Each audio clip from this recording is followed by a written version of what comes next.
Society enforces rules so some of us don't become savages. We have cleaner streets now because if you litter, you'll get slapped with a fine. This burrito is delicious, but it is filling.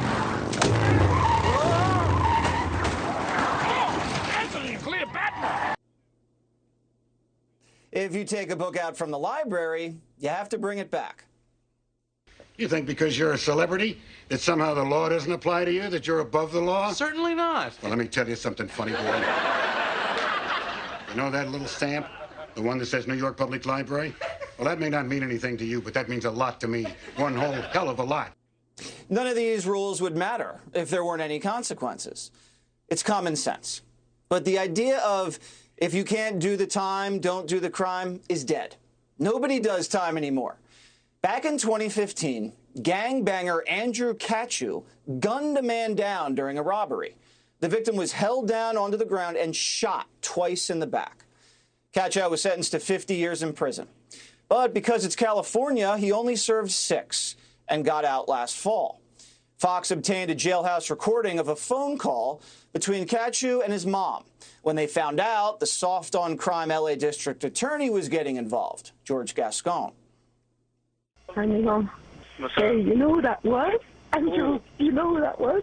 Who is it? Gascon. That's Gascon's special advisor. Oh, my God.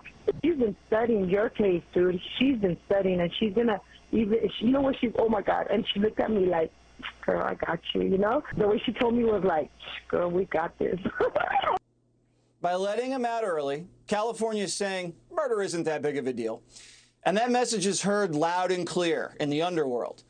And because the gangbanger never faced real consequences, he was arrested again this week for evading arrest, possession of a firearm, and driving drunk. I don't think he was on the way to church. He'll probably be out again by Monday. At least we got his mugshot. He must not have the same kind of connections as Papa Paulie P. Last month, 2 men were arrested with enough fentanyl to kill the entire city of Houston, 150,000 pills. Congressional sources tell Primetime that these 2 drug traffickers were illegal aliens. But California is a sanctuary state. You're not even allowed to ask if a suspect is a foreign national. In most states, you hold them until ICE picks them up and sends them back home. Not in California. They were classified as low risk and let out just hours later. And they were scheduled to appear in court yesterday. Big surprise, they didn't show up. And we knew this would happen the day they were arrested. You can break into our country, kill our people with poison pills, get arrested, and just walk free. These 2 dealers are never going to show up to the hearing. They're free to sell more death. Last night in New York, a man with a sharp weapon charged the stage and attacked Republican Congressman Lee Zeldin, who's running for governor. Watch. There's only one option. You're done. You're done. You're done. You are done.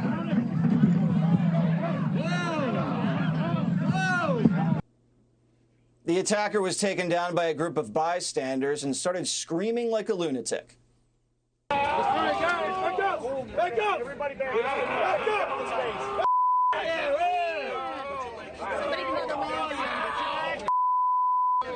Tied up, and my ankles, and my wrists. All right, you crackheads. Can you walk or no? Yeah, he can walk. Get him in the ball. Attacking a member of Congress is very serious. He said, "You're done," and then tried to stab him. That guy's going to sit in jail for a while, right? Wrong. He was let out without bail just a few hours later, walking around out and about now, probably ordering pizza. This is a signal to assassins. You attack a Republican politician in New York, and you'll be out before dinner. MSNBC didn't even think an attempt on the life of a congressman was newsworthy. They only covered the story once, for 36 seconds, at 5 a.m. Which is odd because by the left's own standard, New York Governor Kathy Hochul incited this attack. Hours before the attack, Hochul sent out details about when and where Zeldin would be campaigning, accusing the congressman of working with extremist groups and peddling dangerous lies and misinformation. Will there be an investigation into Kathy Hochul's emails? Inciting an attack against your political opponent seems serious, something you would see in a banana republic Isn't that what we've been told every day for over a year? Intimidation and mob justice is part of the left-wing playbook. The White House loves when protesters surround Supreme Court justices' homes. And when an armed assassin crossed the country to kill Kavanaugh, the media buried the story, and liberal politicians ignored it. Is that what Schumer meant when he said Kavanaugh was going to, quote, pay the price? I want to tell you, Kavanaugh, you have released the whirlwind, and you will pay the price. You won't know what hit you. When a leftist group put out cash bounties for the locations of Supreme Court justices, we wanted to give Democrats a chance to condemn it. But when our reporter reached Liz Warren, she slammed the door in our face. Senator, an activist group is offering to pay people if they send in the locations of justices. Do you think that this has gone too far at this point? And the Democrats want the streets to do their dirty work. Just ask Antifa. Criminals get a pass as long as they attack the right person. Criminals are actually victims of a racist justice system, so they can't even be punished at all. Criminals get bailed out by the Biden-Harris ticket for burning down businesses. And when illegal immigrants commit crimes, Democrats let them escape into the very shadows they claim to want them to come out of. Meanwhile, it's open season on law-abiding citizens, whether you're a bodega owner, a Kyle Rittenhouse, or a Republican running for governor. Wherever the left is in charge, they will not protect you.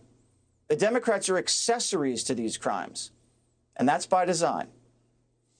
Hey, Sean Hannity here. Hey, click here to subscribe to Fox News YouTube page and catch our hottest interviews and most compelling analysis. You will not get it anywhere else.